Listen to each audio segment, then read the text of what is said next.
Taramosalata, also known as Greek Caviar Dip, is my favorite Greek dip. Sure, I like tzatziki too, but Taramosalata is way above that, in my opinion.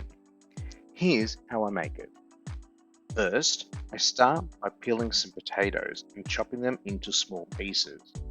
I put them in a pot with some cold water and add them to the stove and boil them until they become fork tender.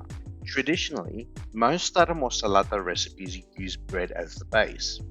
In those recipes, you would soak some slices of bread in water for a certain amount of time, then squeeze out the water and mix it with the fish roe, which I will show you a bit later.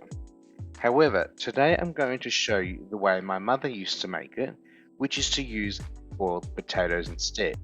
Once the potatoes are fork tender, drain the water and allow the potatoes to cool to room temperature and set aside.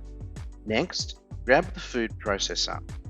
Take half a red onion and roughly chop it, as well as 2 cloves of garlic that have been roughly chopped.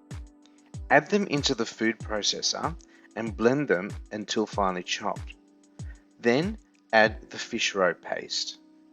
Fish roe paste is available from some supermarket delis. Otherwise, you might need to go to a specialized deli to find it. Google fish roe and see where you might be able to find it in your area.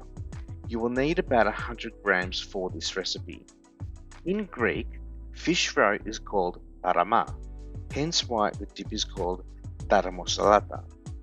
According to the Googles, it is made of salted and cured roe of cod or carp fish, and sometimes even grey mullet or targa.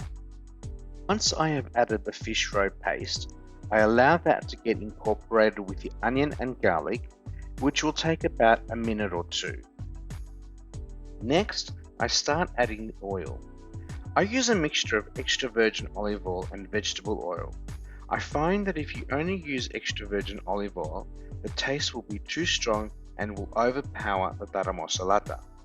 So I recommend using a combination for a balanced flavor.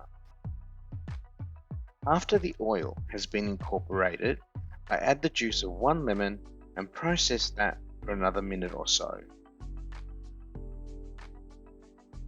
And finally, I add the boiled potatoes in, a few pieces at a time until it has all been added. I process that for a little while as well. As it is processing the potato, I switch off the food processor and open the lid to scrape down the sides of the bowl. I then add the lid back on and continue processing for another minute or so until it becomes reasonably smooth and creamy. Once I have finished processing, I empty it all out into a serving bowl. I then make it pretty with some olives and parsley and a drizzle of olive oil on top. Admittedly, I think I drizzled a bit too much, but never mind. Note that I have not added any salt in this dish. The fish roe is very salty and has all the salt required. I do not recommend adding any salt. Now, all that is left to do is grab some bread. I've got some pita bread, but you can use whatever bread you like.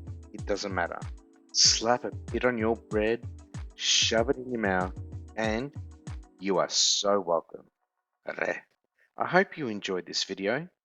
Please give it a like and consider giving me a follow if you haven't already done so. Feel free to leave a comment to let me know what you think of this recipe, or if you have already tried it, tell me how it went. Also, please check out my other cooking videos for further recipe ideas. Until my next video, take care everyone, and kalli όρεξη.